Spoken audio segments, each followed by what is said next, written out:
Assalamualaikum warahmatullahi wabarakatuh. Perkenalkan, nama saya Lutfia dari kelas 1B Prodi D4 Administrasi Bisnis jurusan Administrasi Niaga. Pada kali ini saya akan memaparkan materi mengenai inflasi. Sebelum saya memaparkan materi mengenai inflasi, terlebih dahulu saya akan membacakan bahasan yang akan saya bahas pada materi kali ini. Yang pertama itu pengertian inflasi. Yang kedua, contoh inflasi. Yang ketiga, macam atau jenis inflasi. Yang keempat, dampak positif dan negatif dari inflasi. Yang kelima, teori inflasi. Yang keenam, pihak yang diuntungkan dan dirugikan dari inflasi. Yang ketujuh, cara mengatasi inflasi. Pada pembahasan materi yang pertama ini, saya akan menjelaskan mengenai pengertian inflasi. Nah, apa itu inflasi? Inflasi adalah proses meningkatnya harga secara umum dan terus-menerus sehubungan dengan mekanisme pasar yang dipengaruhi oleh banyak faktor, seperti peningkatan konsumsi masyarakat, likuiditas di pasar yang berlebih sehingga memicu konsumsi atau bahkan spekulasi, sehingga ketidaklancaran distribusi barang. Inflasi merupakan indikator untuk melihat tingkat perubahan, dan inflasi dianggap apabila proses kenaikan harga berlangsung secara terus-menerus dan saling berpengaruh antara satu sama lain. Terdapat banyak cara untuk mengukur laju inflasi, namun dua cara yang paling sering digunakan untuk menghitung laju inflasi adalah indeks harga konsumen atau yang sering kita sebut IHK dan deflator PDB. Pada pokok pembahasan materi yang kedua ini saya akan menjelaskan mengenai contoh inflasi. Tak perlu jauh-jauh, dapat kita lihat pada gambar yang ada di samping saya. Lihat minyak goreng, baru-baru ini terjadi kenaikan harga pada minyak goreng. Nah, Badan Pusat Statistik atau BPS mencatat kenaikan harga minyak goreng menjelang akhir tahun 2021 lalu cukup menggerek laju inflasi di tahun tersebut. Berdasarkan data BPS, kenaikan harga minyak goreng memiliki andil sebesar 0,31% terhadap kenaikan inflasi sepanjang tahun 2021. Semenjak Juli 2020, minyak goreng telah menunjukkan kenaikan harga sebesar 46,32% menurut data Pusat Informasi Harga Pangan Strategis atau PIHPS periode 31 Desember 2021. Harga minyak goreng telah mencapai 19.900 per liter.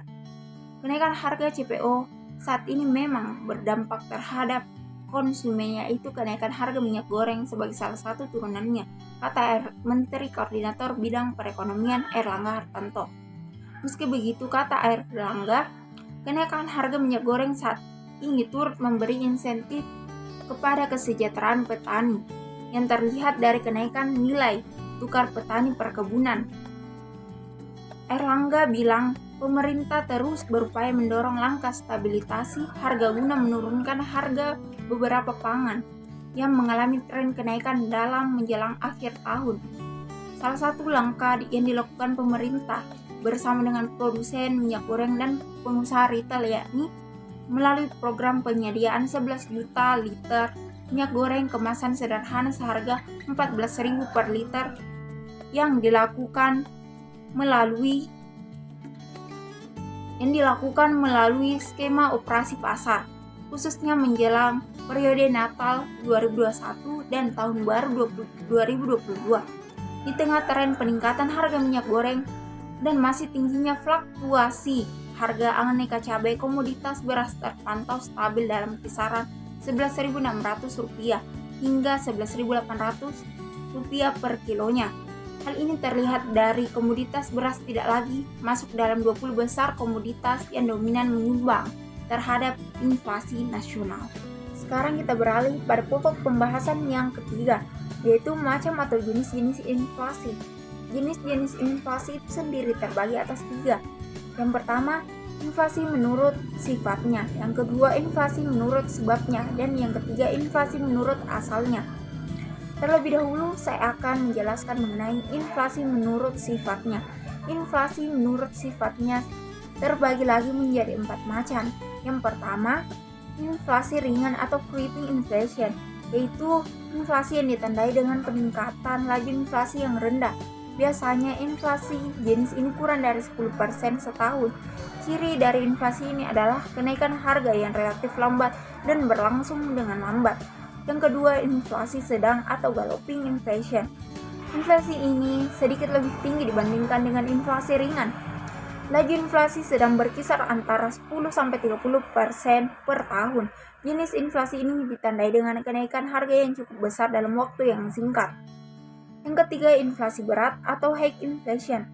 Sesuai namanya, jenis inflasi ini adalah yang tergolong berat. Laju inflasi jenis ini mulai dari 30-100% setahun. Pada tingkat ini, harga kebutuhan masyarakat naik secara signifikan dan sulit dikendalikan. Nah, yang terakhir, inflasi berat atau hyperinflation. Jenis inflasi ini yang sangat dirasakan karena terjadi secara besar-besaran dan mencapai lebih dari 100% setahun. Indonesia pernah mengalami hyperinflasi ini, bahkan pernah mencapai 600% pada tahun 1998. Penyebabnya karena terjadi percetakan uang secara besar-besaran demi menutup defisit anggaran pada waktu itu. Nah, selanjutnya kita beralih pada inflasi menurut sebabnya. Inflasi menurut sebabnya terbagi menjadi 3 macam, yaitu yang pertama, demand pull inflation. Demand pull inflation merupakan inflasi yang terjadi akibat adanya sebuah permintaan yang tidak imbang dengan peningkatan jumlah penawaran produksi. Nah, hal tersebut mengakibatkan kenaikan harga barang yang sesuai dengan hukum permintaan, yakni apabila permintaan tinggi sedangkan penawaran tetap, maka harga akan naik. Yang kedua, cost push inflation. Jenis inflasi ini merupakan penyebabnya adalah kenaikan biaya produksi yang disebabkan oleh kenaikan biaya input atau biaya faktor produksi. Nah, yang terakhir, bottleneck inflation. Sedangkan bottleneck inflation merupakan inflasi yang penyebabnya adalah faktor permintaan atau faktor penawaran. Nah, kita beralih pada inflasi menurut asalnya. Inflasi menurut asalnya terbagi menjadi 2, yakni inflasi domestik atau yang sering kita sebut domestic inflation, yaitu inflasi yang berasal dari dalam negeri. Inflasi jenis ini biasanya diawali dengan adanya defisit dalam APBN. Jika pemerintah memutuskan untuk membiayai APBN dengan melakukan percetakan uang baru, maka akan meningkatkan jumlah uang yang beredar. Meningkatnya jumlah uang yang beredar ini akan cenderung meningkatkan harga-harga kebutuhan, akhirnya timbul inflasi dalam negeri. Adapun hal lain yang dapat menyebabkan terjadinya inflasi dalam negeri adalah meningkatnya biaya produksi dalam negeri dan meningkatnya permintaan masyarakat terhadap barang, sementara kenaikan penawaran tidak bisa mengimbanginya. Nah, yang kedua, inflasi imported atau imported inflation. Inflasi diimpor merupakan inflasi yang berasal dari luar negeri yang timbul karena negara yang menjadi partner dagang negara tersebut sedang mengalami inflasi yang cukup tinggi. Jadi harga kebutuhan di luar negeri meningkat. Otomatis harga barang tersebut pada saat dijual kembali di Indonesia juga akan menjadi tinggi. Sekarang kita beralih pada pokok bahasan yang keempat, yaitu dampak positif dan negatif dari inflasi. Terlebih dahulu saya akan menjelaskan mengenai dampak positif dari inflasi. Nah, meskipun cukup sulit untuk mencari sisi positif dari inflasi, rupanya bagi beberapa pihak seperti debitur dan pengusaha masih merasakannya. Dengan adanya inflasi, maka debitur akan mendapatkan keuntungan karena yang dikembalikan akan mempunyai nilai yang lebih rendah dibanding dengan saat meminjam. Sedangkan bagi pengusaha, harga barang yang mereka jual akan memiliki nilai jual yang lebih tinggi dibandingkan dengan biaya produksi yang telah mereka keluarkan. Lalu apabila harga barang naik saat terjadi inflasi, maka produsen akan terdorong meningkatkan jumlah barang produksinya. Peningkatan ini akan membuat penghasilan produsen juga meningkat, apalagi jika barang yang mereka hasilkan tergolong dalam sebagai kebutuhan pokok. Nah, selanjutnya kita beralih pada dampak negatif dari inflasi, yaitu kreditur. Nah, dampak inflasi akan sangat terasa bagi para kreditur. Karena dengan adanya inflasi, maka nilai uang yang mereka dapat akan lebih sedikit dibanding saat ia meminjamkannya sebelum inflasi. Stabilitas ekonomi. Inflasi yang terjadi terus-menerus akan membuat harga terus meningkat. Karenanya konsumen akan melakukan pembelian besar-besaran sebelum harga benar-benar meningkat, yang kemudian berimbas pada permintaan yang juga meningkat. Di sisi lain, produsen akan menurunkan penawaran karena saat proses penjualan inflasi menyebabkan produsen mendapatkan keuntungan makin besar. Keadaan naiknya permintaan dan turunnya penawaran ini akan membuat keadaan inflasi makin parah. Nah, yang ketiga, bidang ekspor. Saat inflasi terjadi, maka biaya ekspor akan melambung tinggi. Selain itu, barang-barang ekspor juga akan kalah saing dari barang ekspor milik negara lain sehingga turunlah devisa dari hasil ekspor. Sekarang saya beralih pada pokok pembahasan yang kelima, yaitu teori inflasi. Ada 3 teori inflasi yang digunakan untuk menjawab berbagai pertanyaan mengapa inflasi terjadi, yaitu yang pertama, teori kuantitas, seperti yang disebutkan pada pengertian inflasi sebelumnya. Semakin banyak uang yang beredar, maka harga-harga akan naik. Yang kedua, teori Keynes. Menurut teori Keynes, inflasi bisa terjadi ketika suatu golongan masyarakat ingin hidup melebihi batas kemampuan ekonominya dengan membeli barang dan jasa secara berlebihan.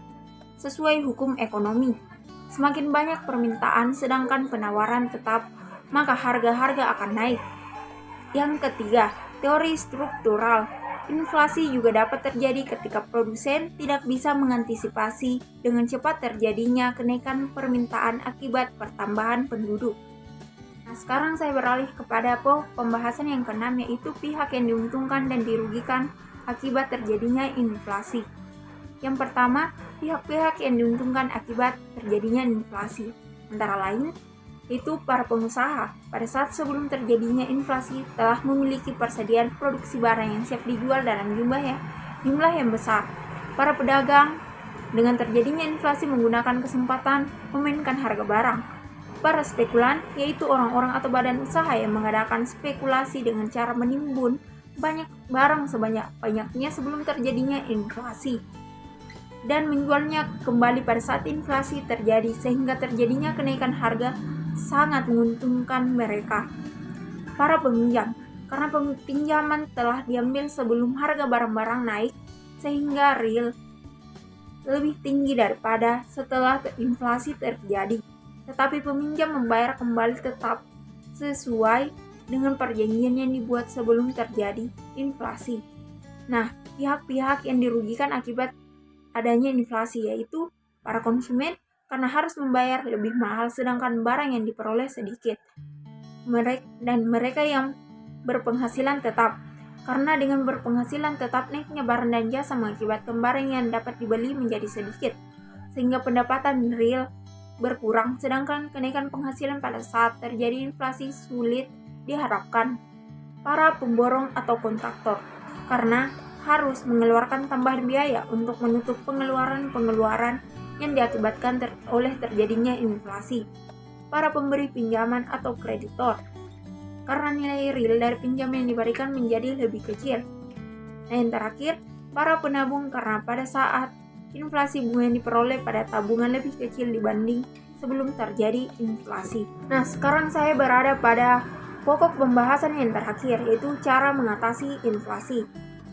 Nah, melalui kebijakan moneter. Kebijakan ini bertujuan untuk menjaga stabilitas ekonomi dengan langkah-langkah yang fokus di bidang keuangan. Nah, kebijakan moneter terdapat 3 wujud kebijakan, yaitu penetapan persediaan kas. Bank sentral mengeluarkan kebijakan untuk meningkatkan batas minimum kas setiap lembaga perbankan di Indonesia. Alhasil bank tidak bisa mengeluarkan banyak uang. Tujuan akhirnya adalah mengurangi jumlah uang yang beredar di masyarakat. Yang kedua, diskonto. Bank Indonesia menerapkan kebijakan peningkatan suku bunga. Masyarakat jadi tergerak untuk menyimpan uang di bank, bukan untuk berbelanja. Akhirnya uang yang beredar di masyarakat makin berkurang. Yang ketiga, operasi pasar terbuka. Bank Indonesia menerapkan kebijakan ini dengan cara menjual surat-surat berharga pada publik. Contoh yang paling mudah adalah surat utang negara atau SUN. Penjualan surat berharga akan menyerap uang masyarakat dan menekan peredaran uang. Hasilnya, laju inflasi bisa ditekan. Nah, kita beralih kepada kebijakan yang kedua, yaitu kebijakan fiskal. Cara mengatasi inflasi selanjutnya dengan penerapan kebijakan fiskal dapat mempengaruhi nominal pengeluaran pemerintah. Kebijakan ini dapat berbentuk dua kegiatan. Yang pertama, menghemat pengeluaran pemerintah. Alih-alih meminta masyarakat untuk menekan belanja, pemerintah dapat melakukannya sendiri. Saat pengeluaran negara ditekan, maka jumlah pembelian produk barang dan jasa akan itu turun. Demand yang turun akan mampu menekan laju inflasi. Nah, yang kedua, menarik tarif pajak atau menaikkan. Kenaikan tarif pajak akan turut mengurangi tingkat belanja masyarakat. Hasilnya, peredaran uang di tengah masyarakat berkurang dan harga barang berangsur-angsur kembali ke kondisi normal. Nah, kita beralih kepada kebijakan yang terakhir, yaitu kebijakan lainnya atau non-moneter. Itu selain fokus di bidang moneter dan fiskal, masih ada cara mengatasi inflasi yang lain yang bisa dilakukan oleh pemerintah. Dua metode tersebut adalah menambah jumlah pasar di masyarakat, yaitu penambahan jumlah barang dapat diwujudkan dengan dua cara. Pertama, pemberian subsidi atau stimulus agar industri meningkatkan produksi hingga level tertentu. Kedua, pelonggaran keran impor agar stok barang di pasar meningkat secara signifikan. Nah, menetapkan harga batas atas. Lari inflasi bisa ditekan dengan menetapkan harga maksimal untuk barang-barang tertentu. Langkah ini bertujuan agar harga tidak semakin naik dan tidak terkendali. Namun kebijakan ini rawan memunculkan praktik pasar gelap atau black market. Nah, itu saja pembahasan materi yang telah saya sampaikan mengenai materi inflasi. Adapun kata-kata penutup dari saya atau quote yang saya dapat dari Najwa Shihab, yaitu ilmu jangan jadi objek hafalan. Ilmu itu untuk memahami dan menuntaskan persoalan. Sekian dari saya. Wassalamualaikum warahmatullahi wabarakatuh.